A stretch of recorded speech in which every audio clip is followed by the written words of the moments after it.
first thing. Okay, and let's take new business first. And Justin, you've got some information to share with us regarding the updated firm.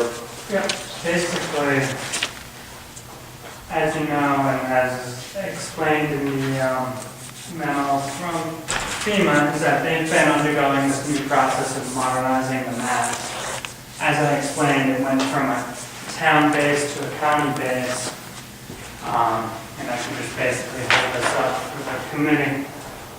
But here's an example over on the shore.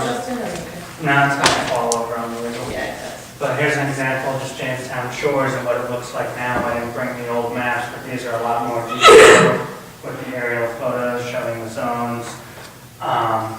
And the thought process for this is just make it a lot easier to look at and figure out where the property lies.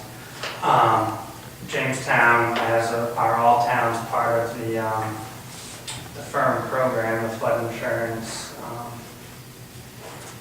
program. So basically they're doing this, and our requirements for the town is to adopt an ordinance for floodplain management. So basically that's what's before you today. As far as the maps, again, the only thing that's really changed is overlaying the existing data onto the aerial photos. So the old maps didn't have that, it was just basic street map. So have any of the zone delineations changed? They have not changed. Because it's matching up over an aerial photo, there might be some properties that might fall into a different zone. They're urged to look at that. Okay, that's specific questions, Nancy. So the boundary lines of elevation 12 and elevation 13, B zone versus A zone did not change? No. All of this.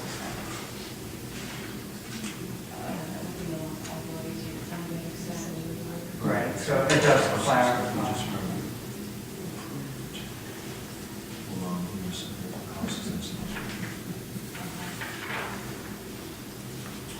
Will all this be transposed into your GIS? Yes, we were waiting until they were finalized, but we did just get a memo saying that the new maps will be sent out within the next month or so. So I do have the data layers in GIS, so that'll all be available. Well, the interesting thing is that if there is a change, there is a certain time period where residents can lock in and say there is a change and it's going to increase their insurance rates, they will be able to lock in at their current rates. And again, if it changes and it's going to be a lower rate, obviously they'll want to wait until the new changes take effect. But for Jamestown, it's very minimal changes. Yeah, I noticed that there's also a method for appealing a determination. Yep. And none of this has really changed. The difference is in 1974, we actually had a floodplain ordinance that was in the town record of ordinances. However, it was very redundant with the state building code, so it was removed. And now we're required as part of this program to adopt an ordinance again. But all the definitions and a lot of these requirements and the requirements for use permits and all that is straight out of the building code. So the only difference is that now it'll actually be in the zoning ordinance again. And just correct me if I'm wrong, but failure to pass the ordinance and comply with CRS requirements means that every person that has flood insurance in Jamestown and Newport County now, their rates would increase 5% because there's a 5% credit for all communities who participate. Right, and in addition to that, people who are going for new insurance might not be able to get insurance if we do not comply with the program. So basically, just an overview of the ordinances. This is a standard ordinance that was provided to all 39 communities. It meets state and federal requirements. It's already been reviewed by Rhode Emergency Management Agency, and they've okayed it to move forward. They had to review it before it it became adopted by the town, and then they have to review it after it's adopted by the town. So, I would be interested, you say all 39 communities have received this? yes. So what I would really like to know is, how many changes did other communities make to this? I'd like to know what those changes were. Is there any way we can find that out? Well, I don't know if we can find that out until they all adopt them. Right. The ones that have been adopted. Yeah. No, somebody's already done a lot of this research, and Yeah. apparently, people that have perused this thing and decided that they didn't like a certain thing, Yeah. and then they talked to their solicitors and said, well, we can change this and change that. I'd like to know what they are, because this is all just boilerplate, right? It is. And there's a lot of dangerous things in this boilerplate. And There obviously, is, but a lot obviously, we I was gonna say, a lot of it is delay the federal adoption. requirement. Right, most of it is all federal requirement or Rhode Island Building Code requirement. What I can do is contact Rhode Island Emergency Management. They have their floodplain manager who's worked with all the communities, us included. I can contact her for a list of changes that other towns have made. And that can, unfortunately, we're on a very tight timeline for this because it has to be sent to FEMA, I believe, by February 19th. So that they're acting very, very quick on this. But I can get that and I can have that before the town council hearing. It's fairly typical, wait 5 or 6 years and then give somebody one deadline. Right. There is a bit of confusion as to which date we actually have to abide by, but that is one date that they gave us back in September.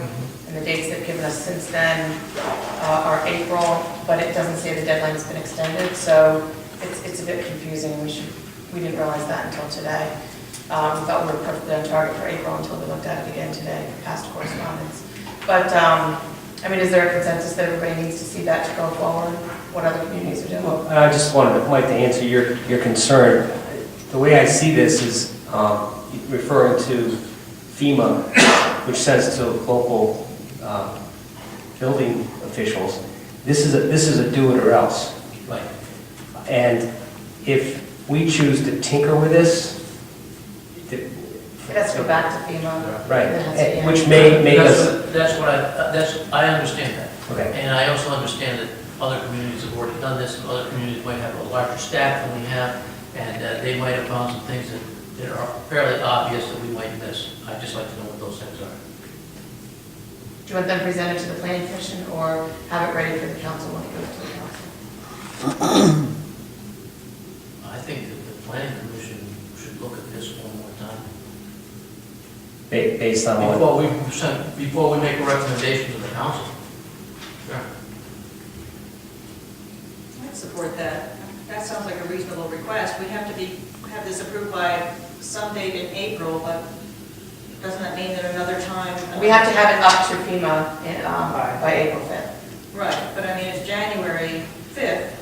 I mean, if we looked at it at the next meeting or two, I mean, I'm trying to think whether you would put it on the next agenda or the one after that. We'd be looking at it. Yeah, the date they gave us in past correspondence was February 19th. Oh, I see what So you're saying. all the emails that I received recently were April 5th, but then we went back and looked at all the past correspondence today, so we need to clarify that, so maybe earlier than we The think. 6-month compliance period technically ends on April 5th. It's worded that they want it submitted to FEMA at least 45 days before the end of the 6-month compliance period. Now, it's possible that has changed. So that would be the middle of February. So that would be the February 19th date you're talking about, the 45 days. Yeah, I mean, I suppose that,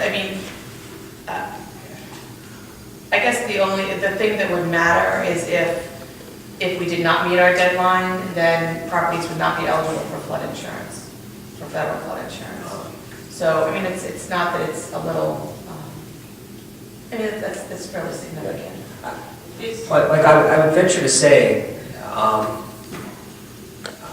almost 100% sure that all of the requirements here are cut and paste from FEMA's flood insurance manual, which we don't have a right to change. That's a FEMA document and administered by the NFIP, National Flood Insurance Program.